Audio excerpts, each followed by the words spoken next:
Every time you get angry, you hand your power to someone else. The calmest person in the room, that's the real leader. Not because they're passive, but because nothing shakes them. They've built an inner fortress no insult, rejection, or betrayal can enter.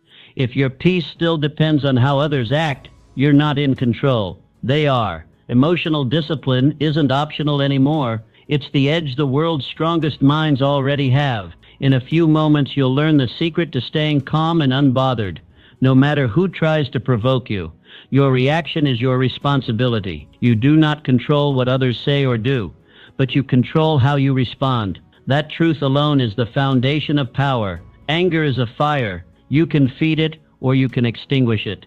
The wise man doesn't burn with rage, he burns with purpose. Proverbs 16:32 says, "He who is slow to anger is better than the mighty, and he who rules his spirit than he who takes a city." When someone offends you, remember, they are offering you their weakness. Will you accept it, or will you offer strength instead? You are not a puppet. You are not at the mercy of someone else's bad day. You are the master of your emotional estate. Like a skilled gardener, you uproot bitterness before it poisons your soil.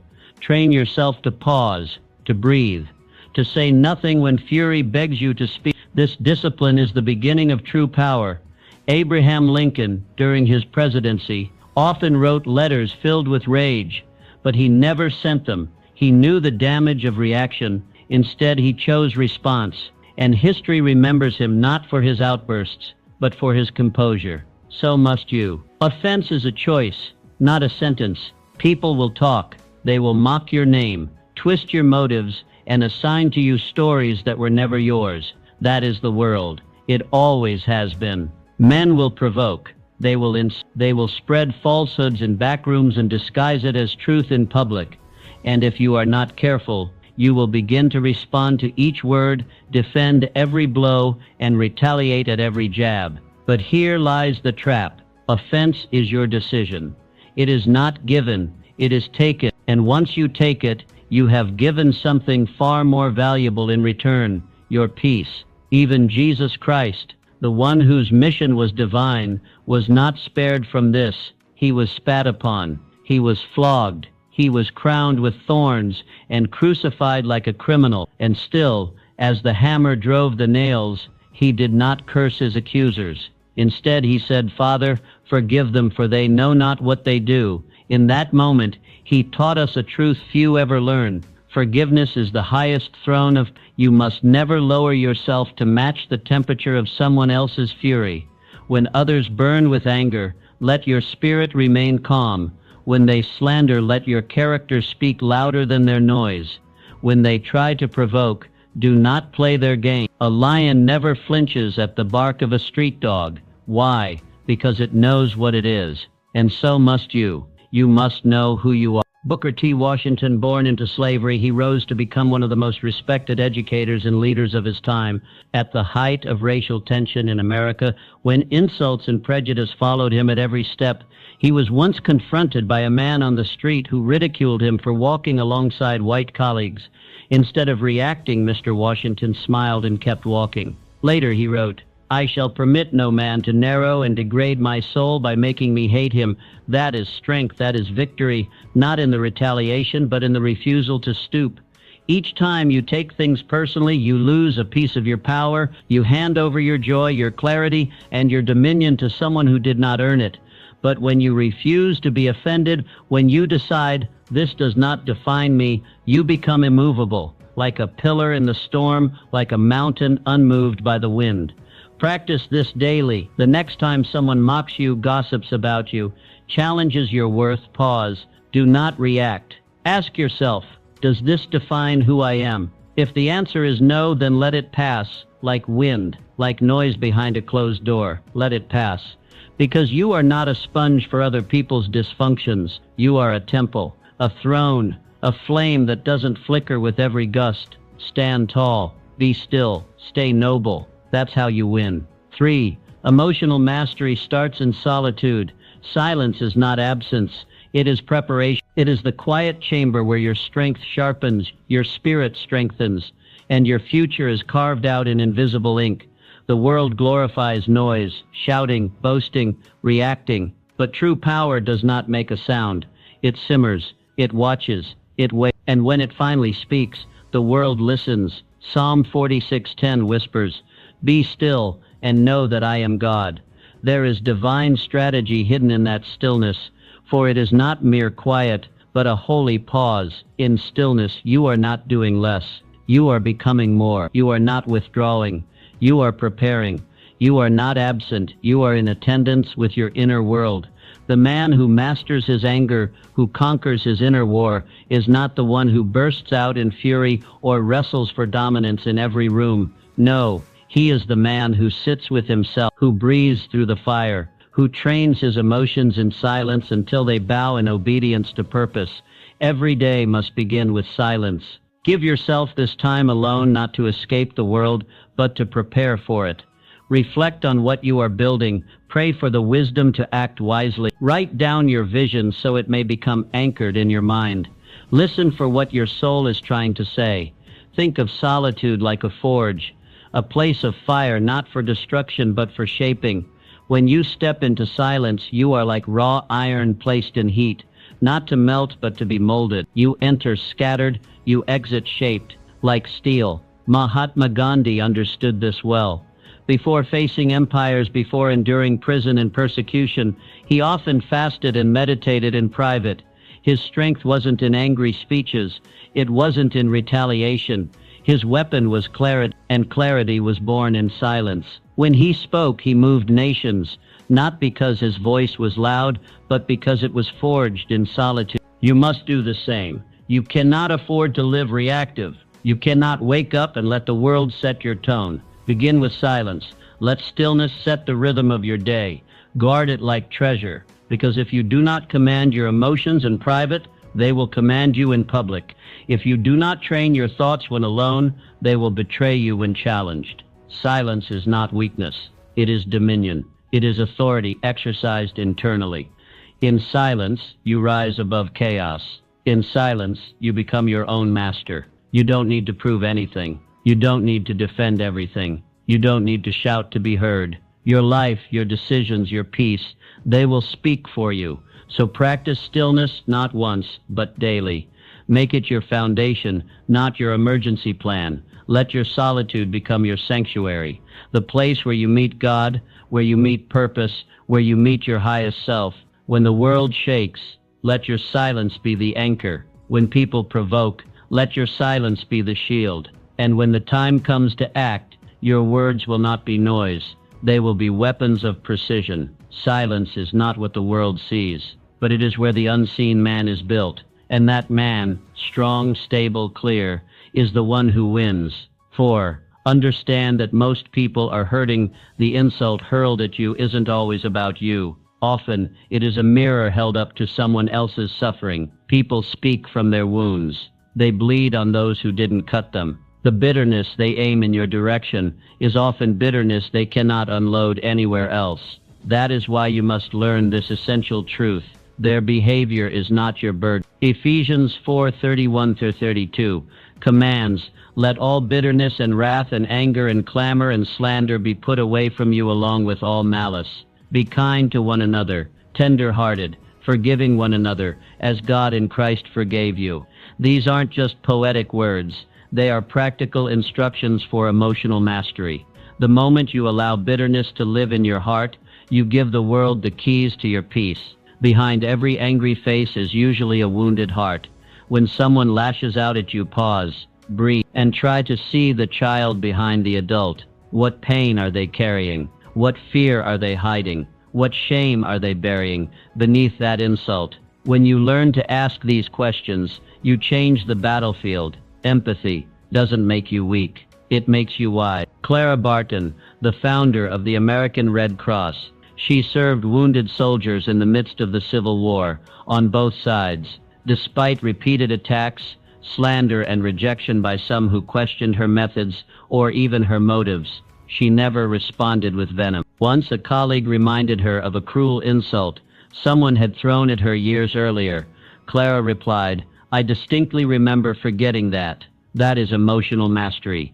She refused to let offense live rent-free in her mind. She chose to release it, not for the offender's sake, but for her own, because she had work to do, lives to serve, purpose to fulfill, and grudges weigh more than most people can carry. When you understand this, you stop reacting to people.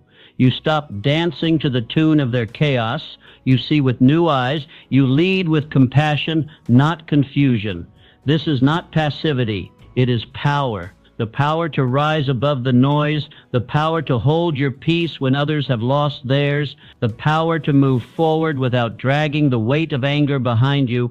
You must practice this. The next time someone disrespects you, don't absorb it, don't mirror it. Don't let it become your identity. Ask instead, what pain might this person be carrying? And what strength must I now show? Not every insult deserves your reply. Some only deserve your silence. Others, your kindness. This is not about tolerating abuse. It's about choosing your response with intention, not emotion. It's about building a life not easily shaken by every comment, every glance, every jab. When you understand people, you stop reacting to them. And when you stop reacting, you start living. Let your peace become your fortress.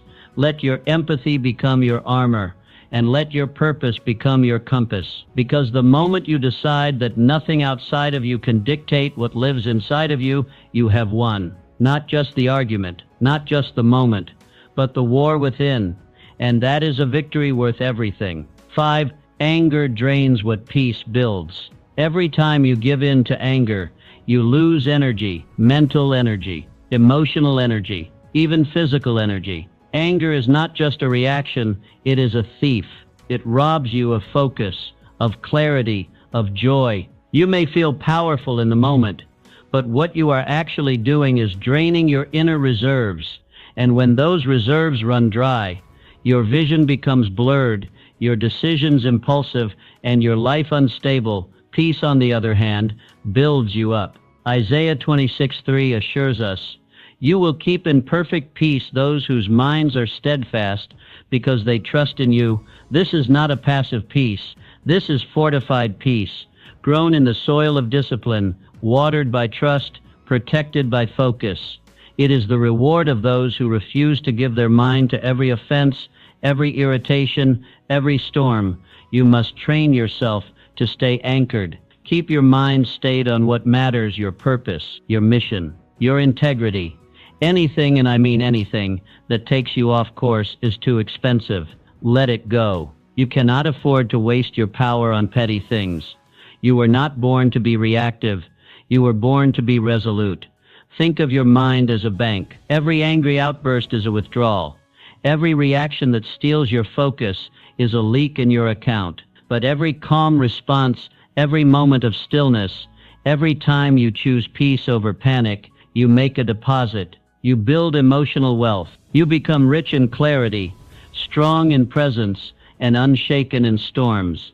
Andrew Carnegie, the great steel magnate who rose from humble beginnings to become one of the wealthiest men of his time, understood this principle well. As his influence grew, he was surrounded by critics, advisors, flatterers, and enemies alike. Yet he once remarked, "As I grow older, I pay less attention to what men say. I just watch what they do." Why? Because he refused to waste his energy on noise. He conserved it for decisions, for progress, for legacy. His peace came not from detachment, but from wisdom. He knew that every emotional reaction had a cost, and he chose to invest only where it mattered. You must do the same. Build your emotional reserves like a fortress. Don't react to every comment. Don't defend every accusation. Don't swing at every provocation. Instead, rise above. Let your peace speak louder than your words. Let your calm become your signature. This is not about bottling your feelings. It is about mastering them. It is about recognizing that your emotions serve you, not the other way around. That your mind is a battlefield, and peace is your greatest weapon.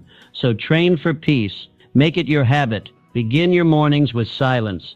Return to your breath when tension rises. Anchor yourself in gratitude when chaos knocks. Respond slowly. Speak gently. Move deliberately. Every day, accumulate peace. Stack it like currency.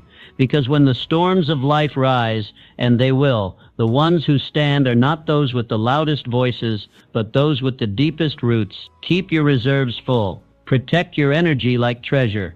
And remember, peace is not proved in words. It is proven in restraint. In a world that rewards reactivity, choose mastery, choose calm, choose discipline. That is how you build emotional wealth, and that is how you win. Purpose makes you immune to petty things. You cannot be easily bothered when your mind is fixed on your calling. A man consumed by purpose does not break his stride for the barks of criticism. He does not pause to argue with the voices behind him. The man with a mission understands. Every distraction is a delay, and every delay is costly.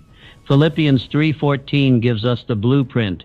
I press on toward the goal to win the prize for which God has called me heavenward in Christ Jesus. That pressing forward is not just movement, it is protection. Purpose shields you.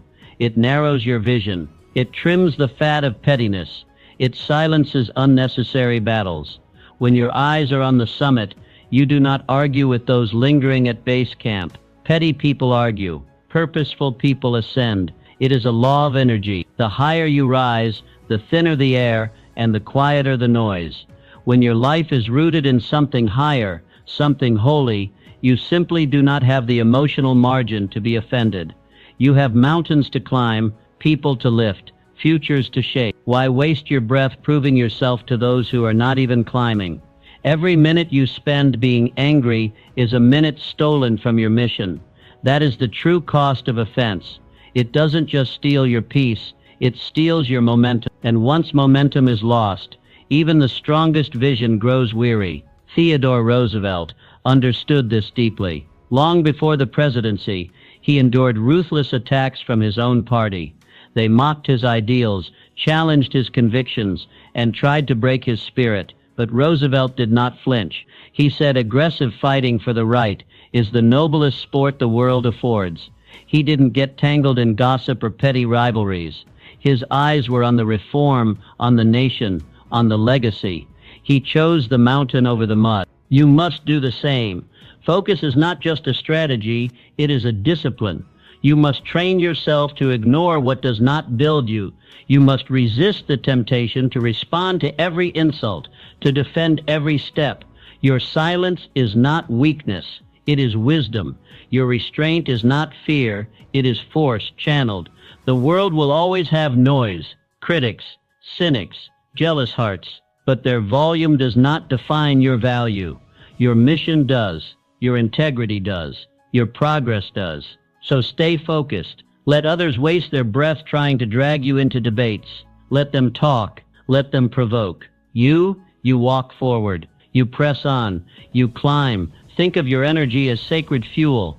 Don't spill it on arguments. Don't waste it on reactions. Invest it in your calling. Spend it on your growth. Use it to light the path for others. Because the man who finishes the race is not the one who shouted the loudest, but the one who never stopped running, the one who looked beyond the hecklers and saw the crown, the one who understood that greatness is not proved by retaliation, but by relentless progression. So fix your eyes on your calling, set your feet on the path, guard your mind like treasure, and press on. Let the world bark, complain, gossip, and doubt. Let them, you have a summit to reach, and when you get there, you will see every offense you ignored, every distraction you declined, every petty battle you walked past. It was all worth it, because the view from the top doesn't remember the noise from below. 7. You can train your mind to stay calm. Calmness is not a trait, it is a habit, a discipline, a muscle built over time, through trial, through discomfort, through repetition. You cannot expect to remain calm in the storms of life if you have only trained under clear skies. Calmness isn't born, it is built, and it is built daily. Proverbs 15:1 teaches, a soft answer turns away wrath, but a harsh word stirs up anger. The principle is simple, the choice is always yours. No one makes you angry. No one forces your reaction. You choose, you decide, and in that decision, your power is revealed. Speak to diffuse, not to destroy. Respond to build, not to break. You must start where you are. Practice calmness in the small, seemingly insignificant moments. Get cut off in traffic? Smile instead of seethe. Get interrupted in a meeting? Take a breath before you respond. These are not nuisances. They are training grounds. You are in the gym of your character. Every annoyance is a drill. Every provocation is a rep. And every time you respond with peace, you grow stronger. Just like athletes train long before they enter the arena, you must drill calmness before conflict knocks. You do not wait until the fire rises to find your extinguishers. You train before. Henry Ford, the industrial titan, understood this deeply. He built not only machines but movements, and in doing so he faced fierce resistance from rivals, from lawmakers, even from his own investors. But Mr. Ford rarely reacted in rage. He believed in efficiency of emotion as much as efficiency of mechanics. When Mr. Ford was heavily criticized in the press, instead of launching a defensive public tirade, he quietly continued working. When asked why he didn't respond, he said, "You can't build a reputation on what you're going to do. You build it by doing it." That's calmness as strategy. Mr. Ford knew his mission. He had no time to waste on temporary fires. He had an empire to build. And empires are not built in haste or anger. They are built in control. This is the model. You do not need to silence every critic. You do not need to correct every insult. You need only to master yourself. So train daily. Practice silence over snapbacks. Choose pauses over panic. When tension rises, let your breath deepen. Let your voice soften. Let your words become tools of peace. Calmness does not mean passivity. It means precision. It means choosing the right response, not the loudest one. Over time, this becomes who you are. Not because it was always natural, but because it became necessary. The world will test you. People will provoke you. And the storm will come. But if you have drilled in peace, you will not be shaken. You will not lash out. You will lead. Let every day be your training ground. Let every irritation become your opportunity. Because the man who stays calm when others lose control is the man who commands the room, not with volume but with presence. Calmness is not weakness. It is strength perfectly harnessed. And when it is mastered, it becomes your shield, your sword, your silent power. So stay ready, train daily, and build the kind of peace that cannot be provoked. That is how leaders are made. That is how legacies are built. Let go of the need to be right. Much of the anger you feel does not come from injustice. It comes from ego, the need to prove yourself, the hunger to win an argument, the desire to dominate a conversation or come out on top. But what if you didn't need to be right? What if instead of chasing victory, you chose wholeness? What if the real success was not in the comeback, but in the calm? Romans 12:18 gives us a liberating truth. If it is possible, as far as it depends on you, live at peace with everyone. That peace isn't always mutual. It doesn't mean everyone will like you, agree with you, or validate you, but it does mean you refuse to fuel the fire. It means you refuse to let someone else's chaos become your climate. Peace sometimes means letting go of the last word, of the clever reply, of the perfect retort. It means choosing harmony over temporary victory. Because when you stop arguing with fools, you stop looking like one. And when you choose to be whole instead of right, you gain something that no argument can offer, your dignity. Imagine you're walking through a muddy path. Someone ahead of you turns and throws dirt.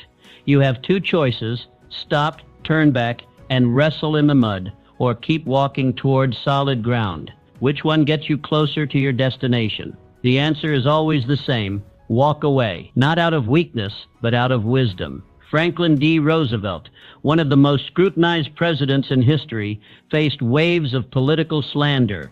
Opponents questioned his health, his policies, even his character. But Roosevelt rarely responded in kind. Often he would simply smile and say nothing, because he understood a timeless principle. Not every battle is worth the war. Not every comment deserves a comeback. His focus was not on applause, but on outcomes. He was building something bigger than rebuttals. That's the model. That's maturity. You don't have to silence every critic. You don't have to correct every misconception. You only have to stay faithful to your mission. Your peace is your proof. When you argue out of ego, you lose. Even if you win the conversation, you lose your calm, your clarity, your composure. But when you choose to walk away, you retain control. You keep your focus intact, and you remain aligned with something greater than pride. You must train for this. The next time someone challenges your worth, your ideas, or your decisions, ask yourself, am I trying to protect my integrity or just my ego? If it's ego, let it go. If it's integrity, let your actions speak. Because the truth doesn't need shouting, it only needs living. Let your peace be louder than your arguments. Let your presence do the speaking. Let your patience speak volumes. Because every time you walk away from petty conflict, you prove your strength. Every time you choose peace over pride, you gain ground. And every time you value purpose over ego, you grow. This is how leaders move. This is how wisdom walks. Quiet, focused, untangled. So choose your peace. Guard it like gold. And remember, not every fight is a battlefield. Some are just distractions. And you have somewhere higher to go. Keep walking. Forgiveness frees you from emotional slavery. Holding a grudge is like drinking poison and expecting the other person to die. It does not wound them. It wounds you. The bitterness you hold in your heart does not punish your offender. It corrodes your peace, your joy, your clarity. Every time you replay the offense in your mind, you tighten the chains around your own soul. Matthew 6:14-13 makes it clear. For if you forgive other people when they sin against you, your heavenly Father will also forgive you. But if you do not forgive others their sins, your Father will not forgive your sins. Forgiveness is not optional, it is essential. But it is also often misunderstood. Forgiveness is not approval, it is release. It does not mean what they did was right. It means you refuse to stay bound by it any longer. When you forgive, you drop the weight. You break the chain, you take your power back. Unforgiveness is a cage, and the only key is in your hand. You can stay inside, feeding your resentment, nursing your wounds, replaying the offense, or you can walk free. But you cannot do both. Harriet Tubman understood this better than most. Born into slavery, she endured unspeakable cruelty.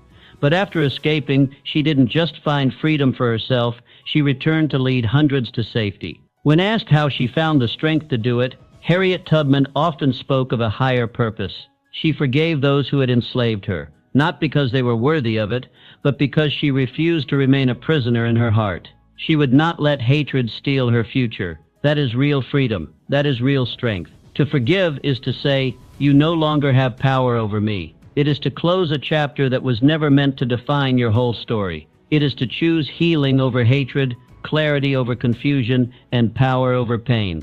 Forgiveness is not always instant. It is a process. Sometimes you must forgive the same person 1,000 times in your heart before the bitterness breaks. But every time you choose to let go, you move forward. You breathe deeper. You rise higher, because forgiveness is a ladder and unforgiveness is a trap. You must make peace with the past, or you will poison your future. The grudge may feel like protection, but it is a prison. Release it. Not because they deserve your mercy, but because you deserve your peace. Forgive, not to free them, but to free yourself. When you forgive, you return to your power. You stop letting someone else's actions write your emotional script. You reclaim your narrative. You move from being a victim to a victor. So how do you begin? Start with honesty. Acknowledge the pain. Speak it out. Name the wound. And then declare your decision. I will not carry this any longer. Pray for the strength to let go. Ask for divine help. Write a letter you never send. Say the words you've been choking on. Then take a deep breath and release. Forgiveness does not erase memory, but it transforms meaning. What once defined you can now refine you.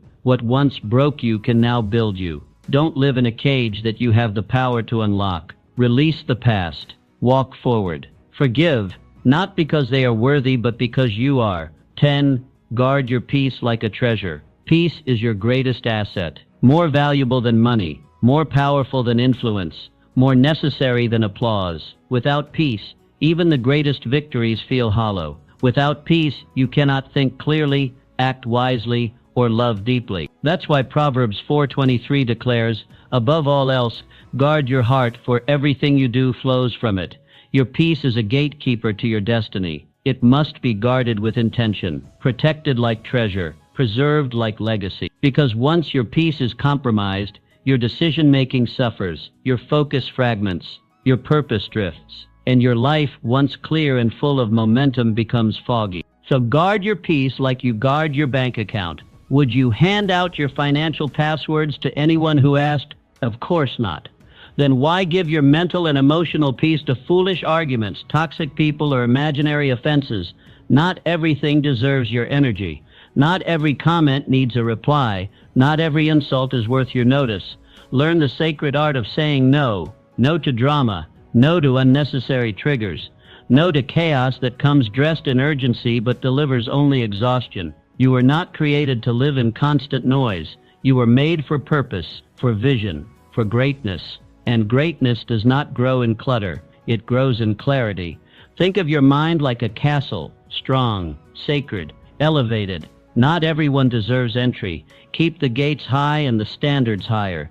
Let only what aligns with your calling pass through. Your peace is not public property. It is a sanctuary, a fortress, and it should not be violated by every demand that knocks. Jesus often withdrew to quiet places, not because he was avoiding people, but because he was preserving power.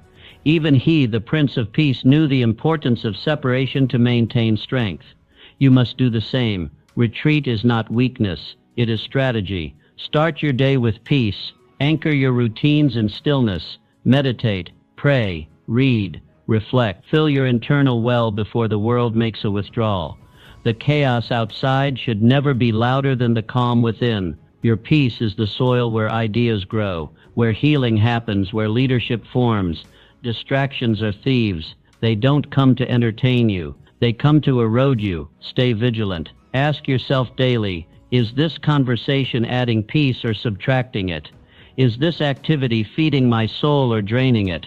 The moment you feel your peace slipping, pause, recenter, protect it. Because when you are rooted in peace, nothing can shake you. The storms may rise, but you will remain. The critics may shout, but you will not flinch. The world may spin, but you will move with purpose. Build your life around peace. Design your schedule with it in mind. Choose your relationships through that lens. Prioritize rest without guilt. Set boundaries without apology. Because peace is not passive. It is intentional. It is powerful. It is priceless. And remember, a peaceful spirit is a magnet for wisdom, strength, and favor. It attracts clarity. It nurtures resilience. It keeps your vision sharp and your soul unburdened. So protect your peace. Guard it fiercely. Preserve it daily. Because when peace leads, purpose follows. And when purpose is clear, your life becomes unstoppable. 11. You cannot be offended without your consent. No one can inject offense into your heart unless you open the door. You are not a sponge, helplessly soaking up every word, glare, or accusation that comes your way. You are a gatekeeper. You decide what gets in and what stays out. People may throw insults, spread rumors, or attack your character, but unless you accept their words, they hold no power. You may not control their mouths, but you do control the space between their voice and your reaction. The reason most people live offended is not because of what was said, but because of how they've trained themselves to respond. They've wired their emotions to react instantly without reflection.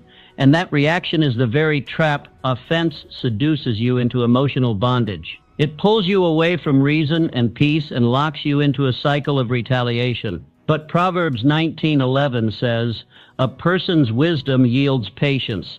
It is to one's glory to overlook an offense." The scripture doesn't call overlooking an offense weakness, it calls it glory. Why? Because it takes strength to rise above. It takes wisdom to wait, breathe, and choose a higher road. That is not surrender. That is mastery. So how do you begin to break free from offense? You start by deciding that your peace is not for sale. Not today, not ever. Your emotional balance is not up for auction. You begin to train your mind to evaluate what happens around you without emotionally absorbing it. The first thought to adopt is this is about them, not me. Someone else's behavior is not your identity. Their insult is not your reflection. Their gossip is not your truth. Replace reaction with reflection. Ask, is this worth my peace? Is this who I want to be? Does this reflect my calling? When you do this, you begin to reclaim the emotional territory you had given away. Even Jesus, the model of divine strength, was insulted, mocked, beaten, and spat upon. And still, he chose silence. He chose clarity over chaos. When the crowd hurled slander, he didn't shout back. He stood firm. That kind of calm under fire is not weakness. It is royal restraint. It is spiritual power. When you rise above offense, you do more than just protect your peace. You model maturity. You preserve your energy. You focus your life on the mission, not the noise. And your actions begin to speak louder than any insult ever could. So choose to be unshaken. Choose to be deliberate. When offense knocks, do not answer the door. You are not obligated to carry what was thrown at you. You are not defined by those who misunderstand you. You are a gatekeeper. Stand tall. Guard the gates. Let peace be your doorman. Offense will come, but reaction, that's optional. And when you train yourself to respond with patience, with wisdom, and with restraint, you walk not only in strength, but in glory. 12. You rise above what you understand. Anger often comes from misunderstanding, a failure to see the whole picture. When someone wrongs you, speaks harshly, or acts out of character, the immediate instinct is to defend, to retaliate, to feel wounded. But more often than not, what you're seeing is not the full story.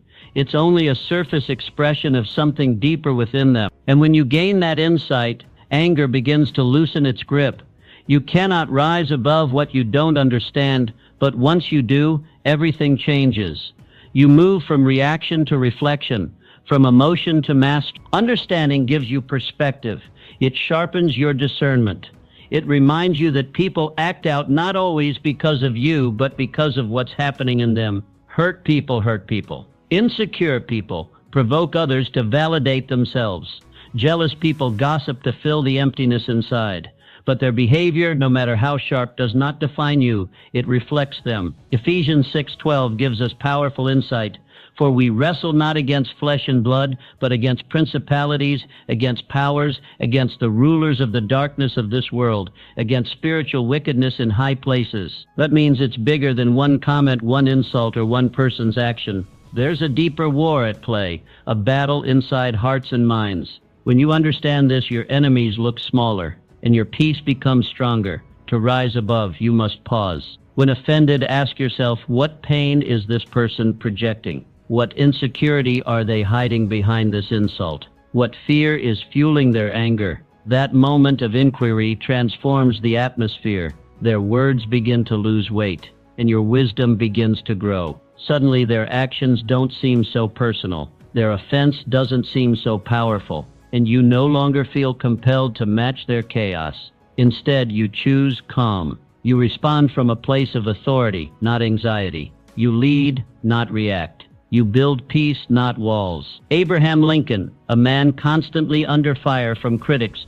opponents, and even his own allies. Yet he carried a calmness that disarmed many. One journalist mocked him in print for years, questioning his intelligence, decisions, and leadership. Yet years later, Mr. Lincoln offered this same man a government position. When asked why, Lincoln replied, "He had talents I could use." That is the power of understanding over offense, of purpose over pride. Mr. Lincoln didn't let the man's past insults determine his value. He looked beyond the noise and saw utility. He valued contribution over conflict. That's how legacies are built, not in emotional outbursts, but in strategic clarity. You must adopt the same lens. Step back, rise up, see the bigger picture. Don't get entangled in every slight. Don't let offense become your identity. Understand the source and you disarm its sting. Understand the pain and you reclaim your peace. This is not about excusing poor behavior. It's about protecting your energy.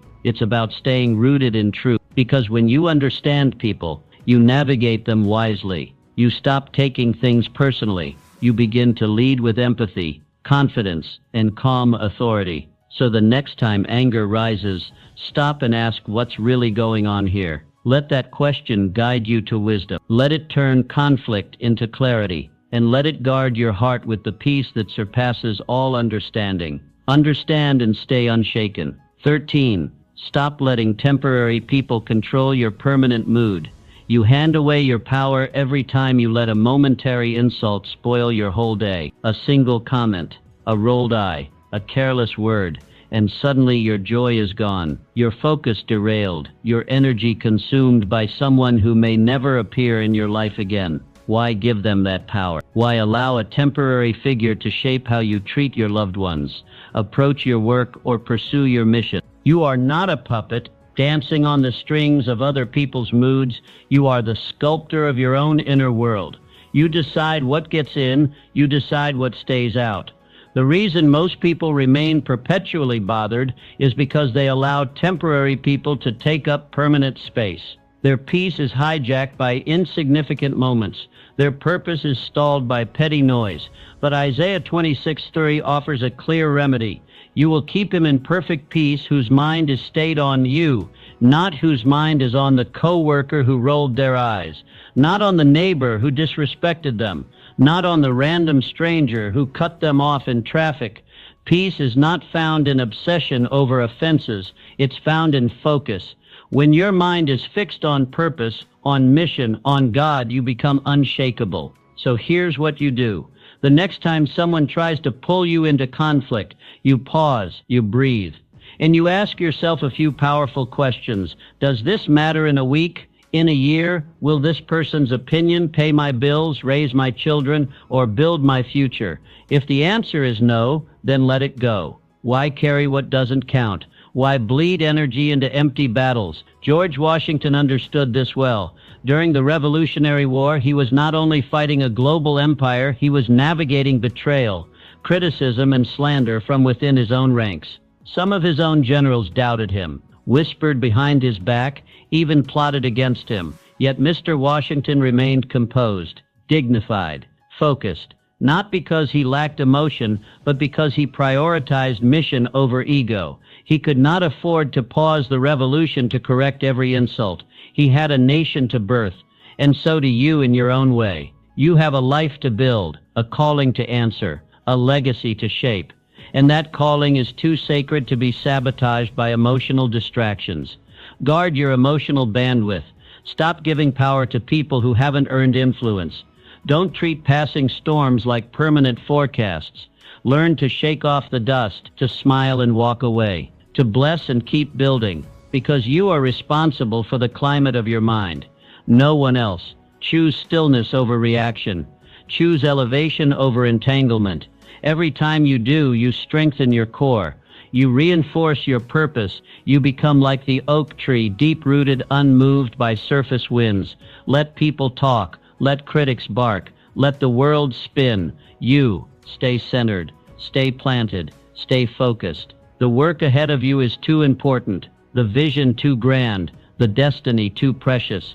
Don't trade it for a grudge. Don't surrender it for offense. Protect your peace from short-term noise, because the moment you learn to walk away from what doesn't matter, you step boldly into what does, and that's where your power lives. That's where your future begins. For master the pause before the storm. The most powerful person in the room is not the loudest. It's the one who masters the pause. That sacred second between provocation and reaction is where destiny is shaped. In that quiet moment, character is revealed. Futures are protected, and storms are calmed. You do not conquer anger by suppression. Suppression is just buried emotion waiting to explode. You conquer anger through awareness, and awareness lives in the pause. It is in the space where you choose your response, rather than serve your reaction. That choice, tiny, invisible, silent, is where your strength is built. Mastering the pause begins with a single habit: breathe and buy time. You don't need to win the moment. You need to protect the mission. When someone provokes you, don't answer instantly. Instead, breathe deeply. Count backwards. 10 to 1. Take a short walk. Step outside. Turn your attention inward. Respond only when your voice carries purpose, not poison. That 1 second of silence might save a friendship, a reputation, a business deal, or even your peace of mind. It is in the delay that you gain distance, and in that distance, you gain clarity. What seems urgent in the fire of emotion often looks trivial in the calm of reflection. Winston Churchill, known for his fiery speeches and sharp wit, carried within him a practice that many overlooked. Though he could command crowds and shake governments with his words, he was careful with them. His secret? He rarely responded to criticism instantly. When attacked, questioned, or slandered, even in the chaos of war, Churchill would often say, "Let me sleep on that." Why? Because he understood that rash responses destroy strategy. He knew that strength is not proved by how fast you speak, but by how wisely you speak, and wisdom lives in patience. You must do the same. Every conflict, every insult, every challenge is a fork in the road. React fast, and you often regret. Respond slowly, and you lead. Mastering the pause is not weakness, it is control, self-command. It is knowing that no one else dictates your state. Train yourself in this. Practice in the small things so you're ready for the big ones. Someone cuts you off in traffic? Breathe. Your coworker speaks out of turn? Pause. A relative presses your buttons at a family gathering? Step away. Every pause is a rep. Every silence is a set. You are building emotional muscle. Let your pause be your power. Not because you are passive, but because you are precise. Because you refuse to let a 5-second offense hijack your 5-year future. You don't have to respond to everything. You don't have to explain yourself to everyone. You don't have to attend every argument you're invited to. You only need to protect your alignment, your clarity, your mission. And when you do speak, let it be with strength, with vision, with calm fire. Because the person who can pause before they strike, who can think before they speak, who can breathe before they battle, that person is unstoppable. So let others rush. Let them react. Let them shout. You master the pause, and you will master everything. 15. Choose mission over emotion. Every time you get angry, you delay your mission. You burn energy meant for your calling on emotions that offer no return. You slow down momentum meant for movement. The cost of anger is high. It steals your focus. It clouds your judgment. And most dangerously, it redirects your time from creation to reaction. Your emotions are not your enemy. They are signals, not steering wheels. They can inform you, but they must never control you. When anger starts to guide your actions, it becomes a thief of purpose, a thief of productivity, a thief of peace. The wise man asks a better question. Is this offense more important than my assignment? That one question clarifies everything. It separates temporary distractions from eternal responsibilities. Paul understood this well when he wrote in 1 Corinthians 9:26, "I do not run like someone running aimlessly. I do not fight like a boxer beating the air." Paul wasn't here to waste punches. Neither are you. You are not here to win every argument. You are here to build, lead, impact, and grow. You are not here to be reactive to every insult, every glance, every whisper. You are here to fulfill a calling, and that calling is far too great to trade for a moment of rage. To keep your focus, you must remember your why you wake up early, why you stay up late, why you keep showing up when no one claps, why you push through discomfort, why you believe in something greater. When emotion rises, hold your mission tighter. Let the noise fade beneath the weight of your purpose. The insult may sting, the criticism may cut, the betrayal may burn, but your assignment is still waiting. Your future still calls. Your legacy still matters. Do not let temporary pain hijack permanent progress. Let your future speak louder than your feelings. Thomas Edison, 10,000 failed experiments, a mountain of doubt, a sea of critics. He had every reason to quit, to snap, to lash out. But Edison said, "I have not failed. I've just found 10,000 ways that won't work." He didn't get angry. He got clearer on what didn't work, clearer on what might, clearer on why he started in the first place. That is how champions operate. They don't react emotionally. They respond strategically. They don't waste their fire on critics. They channel it into creation. You must do the same. Every time you choose clarity over conflict, you win. Every time you stay the course while others get distracted, you pull ahead. Every time you protect your mission over your mood, you strengthen your destiny. Anger is a fire. It can burn down your house or it can forge steel. You choose what it becomes. Use it wisely. Let it be fuel for focus, not flames of destruction. When the emotion comes, and it will, don't suppress it. Redirect it. Breathe. Step back. Ask what matters most right now, and then choose the path that honors your mission. That's how you rise. That's how you lead. That's how you win. Not by shouting louder, but by staying focused longer. So the next time anger knocks, don't answer with rage. Answer with resolve. Your calling is too important. Your mission too sacred. Your future too bright. Protect it at all costs. 16. People reflect your inner state. What bothers you on the outside is often a mirror of what's unresolved inside. The sting of criticism, the irritation of being overlooked, the anger when someone crosses a line, these don't begin out there, they begin within. When your peace is firm, nothing shakes you. But when your inner world is unsettled, even the smallest things feel like threats. Emotional control is not a matter of suppressing rage or pretending to be calm. It is an inside job. We often think we are reacting to people, but more often we are reacting to our own reflection in them. People don't really see you. They reflect back what you believe about yourself. That's why you can receive the same feedback from two people and react completely differently. One hits a nerve, the other doesn't. The difference, your internal state. Jesus said it plainly in Luke 6:45, "Out of the abundance of the heart his mouth speaks." What overflows from someone else often reveals what is overflowing in you.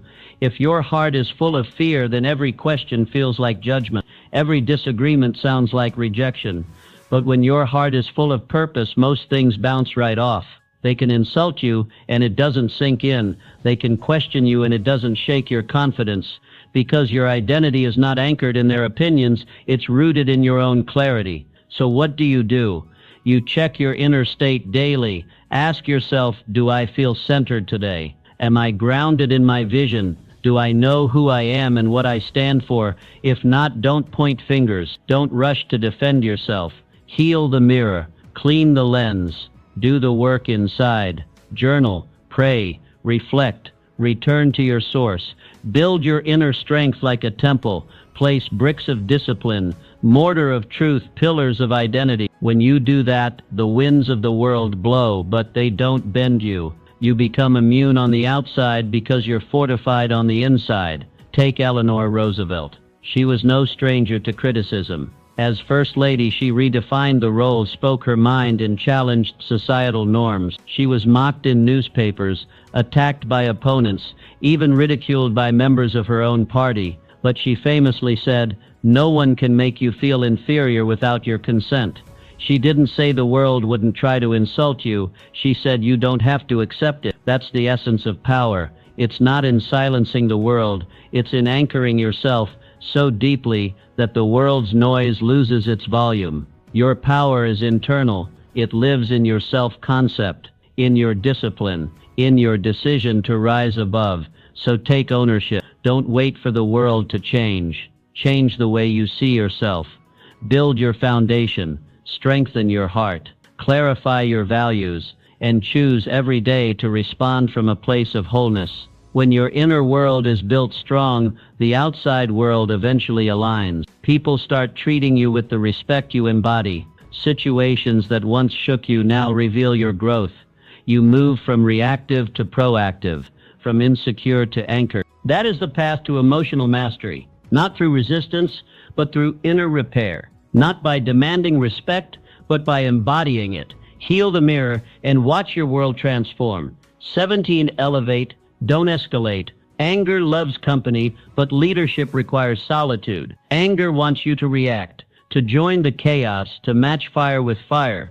But leadership requires that you rise above the flames. When you react, you escalate. When you rise, you elevate.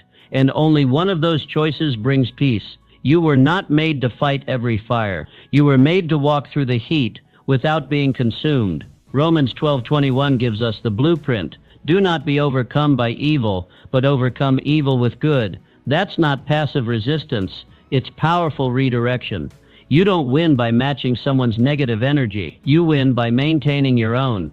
You must understand your value is not determined by the volume of your reply, but by the vision behind your restraint. When you stay calm in conflict, when you pause instead of pounce, when you lead instead of lash out, you become the thermostat, not the thermometer. You set the tone. You decide the direction. So how do you rise? It starts with one rule. Don't fight for dominance.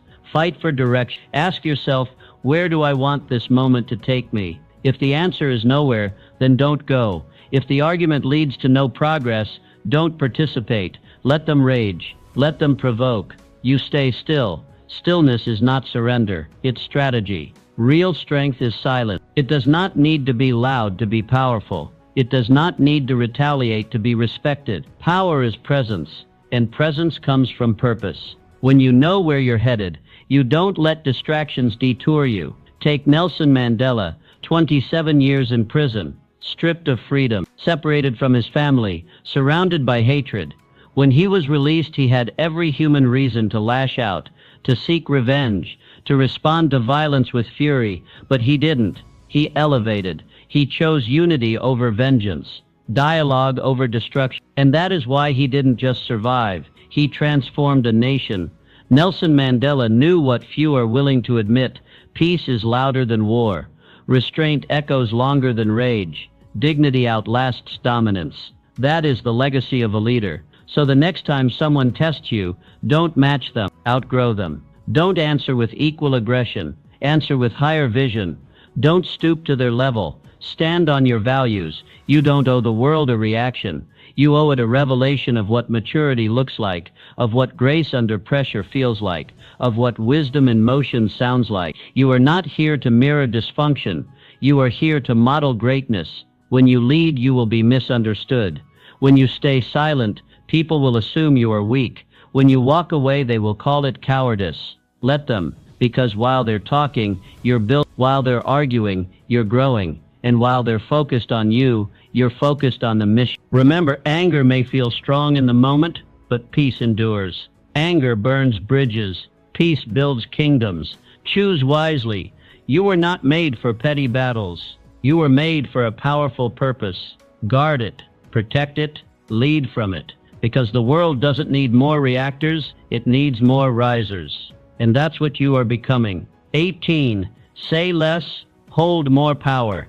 Every time you speak from emotion, you give away your position, your clarity, your strength, your authority. All of it leaks the moment you let anger take the microphone. Anger loves noise. It feeds on the echo of its own voice. But wisdom thrives in silence. The less you say in conflict, the more control you retain. The more pause you command, the more presence you build. The world doesn't need another emotional explosion. It needs your steady hand. In a time when everyone rushes to speak, the true leader is the one who knows when to hold their tongue. Ecclesiastes 3:7 reminds us, there is a time to keep silent and a time to speak. Wisdom is knowing which moment you're in, and in moments of tension, silence is often your greatest strategy. When provoked, speak less. Let your silence say what your restraint cannot. Let your stillness declare what your outrage never could. People listen differently to those who speak rarely but with impact. The one who measures their words is the one whose words are remembered.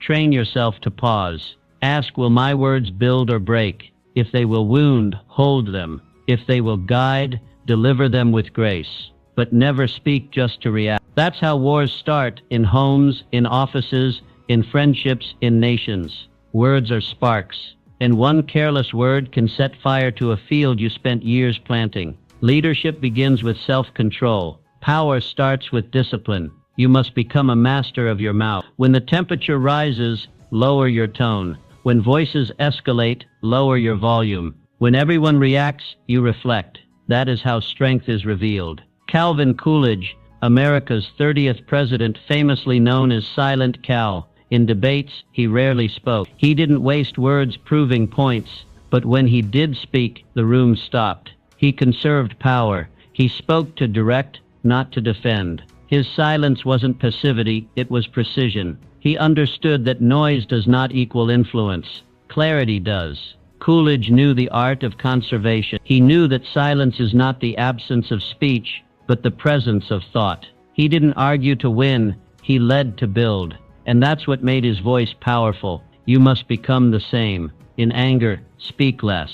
In confusion, pause longer. In conflict, respond slower. Because every word you speak has weight, and every sentence is either a seed or a sword. Choose wisely. You were not made to fight every battle. You were not called to correct every insult. Your purpose is not in reaction, it's in direction. Preserve your power. Conserve your clarity. Speak when your words can move something forward, not just because you want to be heard. Powerful people are not the ones who talk most. They are the ones who say just enough to shift the room. They are not carried by emotion, but guided by intention. You must be intentional with your speech, deliberate with your silence, and strategic with your energy.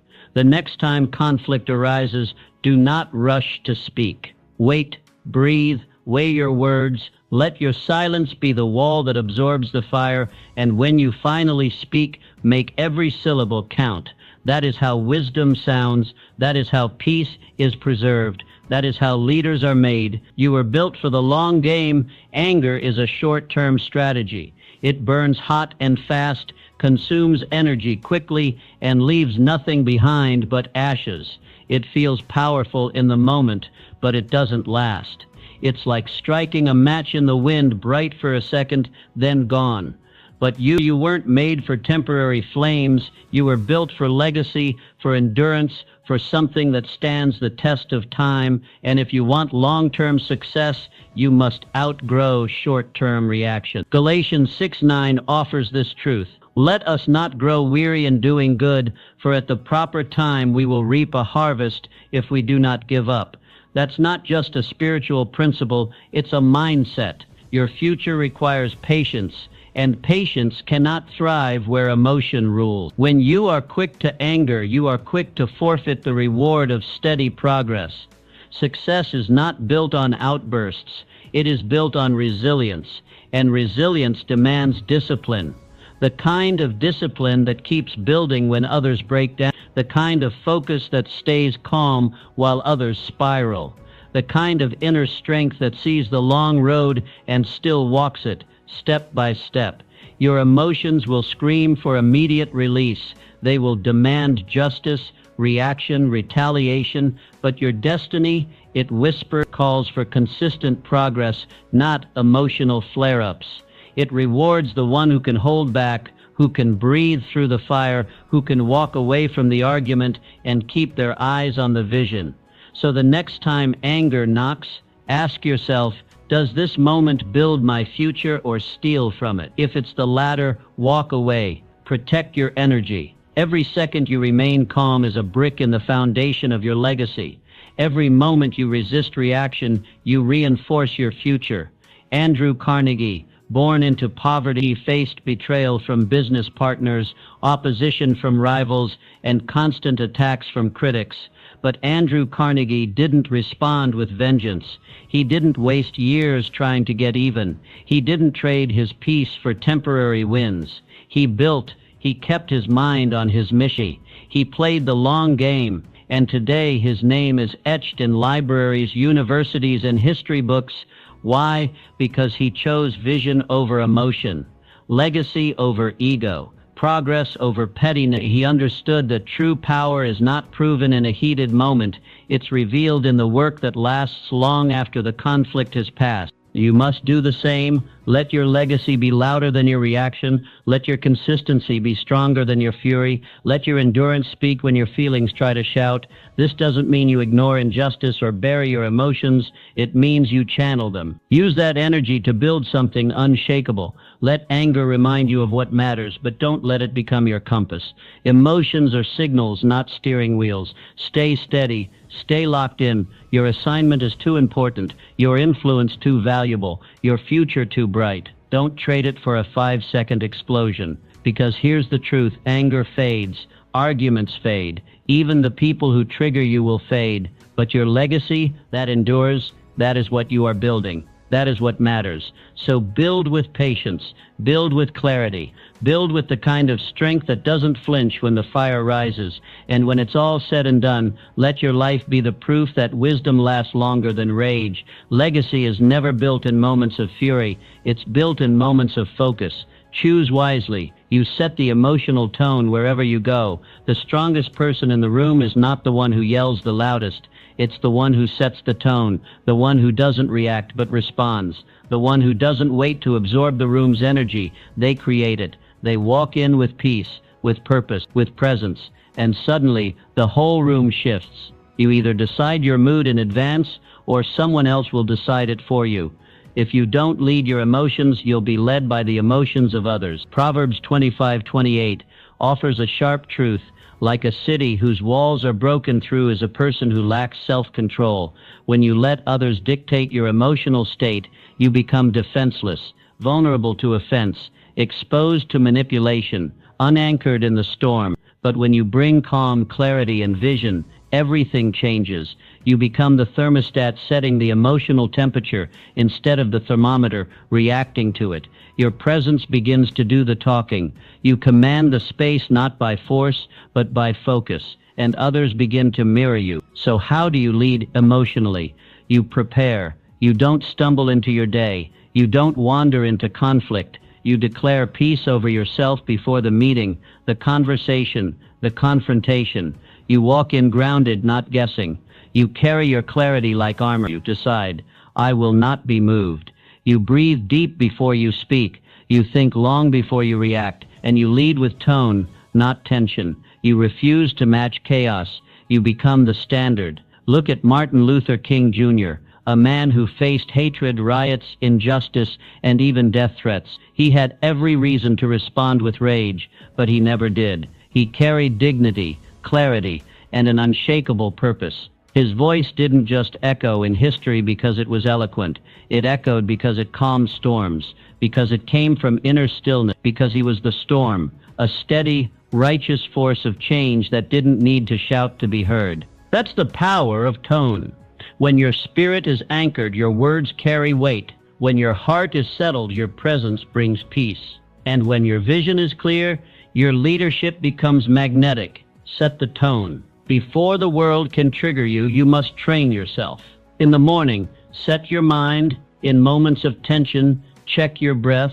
In times of conflict, return to your values. Speak from purpose, not pressure. Others may try to provoke you, but you don't flinch. Others may bring drama, but you bring direction. Because you know storms are loud, but anchors are quiet, and you choose to be the anchor. This isn't about pretending you have it all together. It's about practicing mastery, practicing awareness, practicing leadership. It's about being the one others look to when things start to spin. Be the calm in the chaos. Be the clarity in the confusion. Be the peace in the pressure, because the world doesn't follow the loudest voice, it follows the clearest one. And when your tone is anchored in peace, people listen, they soften, they shift. Lead with peace. Set the tone, and the world will follow. You now hold the keys to emotional freedom. What will you do with them? Will you stay the same, or rise into the version of yourself you were born to be? The world doesn't need more reactors. It needs more responders, more still waters, more unshakable souls. Begin now. Forgive quickly. Focus deeply. Guard fiercely. And remember, the most powerful person in any room is the one who stays calm. That person is you.